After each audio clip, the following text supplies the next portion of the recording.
वैज्ञानिकों का कहना है कि नासा का James Webb telescope Proxima B पर किसी भी आर्टिफिशियल रोशनी का पता लगाने में सक्षम हो सकता है। ये टेलीस्कोप आने वाले अक्टूबर महीने में लॉन्च होगा। 2020 के अंत में हार्वर्ड खगोल शास्त्री एवी लोब सहित ब्रेक थ्रू लिसन प्रोजेक्ट के खगोलविदों ने हमारे सूर्य से सबसे निकटतम तारे प्रॉक्सिमा सेंटोरी से आने वाले रेडियो सिग्नल का पता लगाया। उन्होंने सिग्नल का पता लगाने के लिए ऑस्ट्रेलिया में पार्क टेलीस्कोप का इस्तेमाल किया। प्रॉक्सिमा सेंटोरी एक एम क्लास रेड ड्वार्फ तारा है जो हमारे सूर्य के द्रव्यमान का सिर्फ 12% है। ये इंफ्रारेड तारा पृथ्वी के आकार के ग्रह प्रॉक्सिमा बी को होस्ट करता है, जो लगभग 4.2 बिलियन प्रकाश वर्ष दूर हमारा सबसे निकटतम एक्सोप्लैनेट है।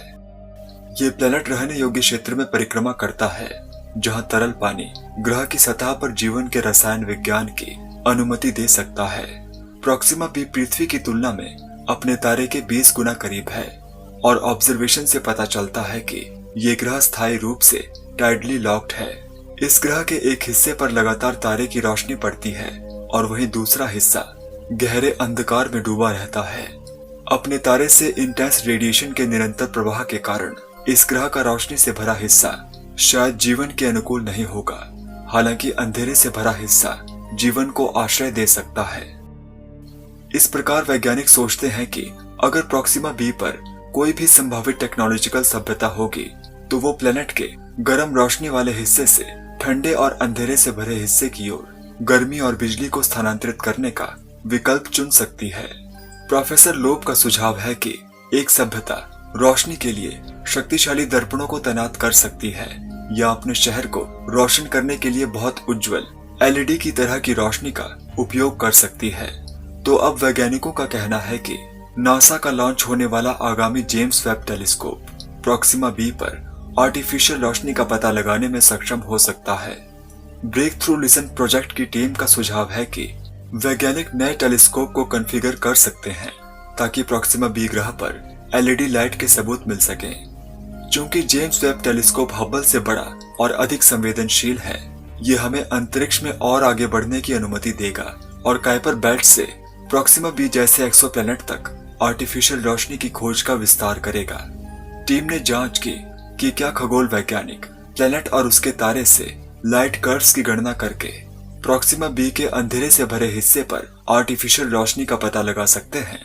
वैज्ञानिकों ने 2 अलग अलग सिनेरियो पर विचार किया जिनमें समान स्पेक्ट्रम के साथ साथ आर्टिफिशियल रोशनी शामिल है जो आमतौर पर पृथ्वी पर उपयोग की जाती है, और एक संकीर्ण स्पेक्ट्रम जो पृथ्वी पर कुल आर्टिफिशियल रोशनी और प्राकृतिक प्रकाश के समान अनुपात की ओर जाता है।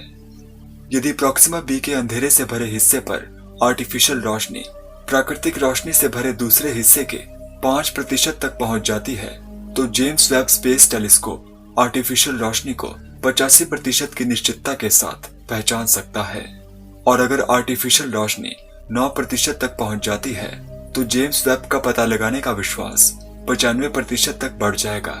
लेकिन ऐसा तभी हो सकता है जब जेम्स वेब स्पेस टेलीस्कोप पर नियर इंफ्रारेड स्पेक्ट्रोग्राफ या नियर स्टैक इंस्ट्रूमेंट अपने सर्वोत्तम स्तर पर काम करे। यदि नहीं कर पाता है तो टीम का सुझाव है कि भविष्य की वेधशालाएं जैसे लुवोयर इस आर्टिफिशियल रोशनी का पता लगाने में सक्षम हो सकता है। LUVOIR short for large UV optical IR surveyor एक कॉन्सेप्ट है जिसे नासा द्वारा विचार की जा रही एक प्रमुख मल्टी वेवलेंथ स्पेस ऑब्जर्वेटरी के लिए डिजाइन किया गया है। रहने योग्य ग्रहों पर शहर की रोशनी की खोज काल्पनिक लग सकता है, लेकिन लोग सोचते हैं कि नियोजित उपकरणों के साथ संभावित तकनीकी हस्ताक्षर के रूप में पीछा करना उचित है। नासा अक्टूबर 2021 में James Webb Space telescope launch करने की योजना बना रहा है। ये अब तक का सबसे बड़ा, सबसे शक्तिशाली टेलीस्कोप होगा जो बिग बैंग के 200 मिलियन सालों बाद पीछे मुड़कर देखने में सक्षम होगा। नासा को उम्मीद है कि टेलीस्कोप का जीवन काल 5 से 10 साल होगा। हम 2022 में टेलीस्कोप से पहले ऑब्जर्वेशंस की उम्मीद कर सकते हैं।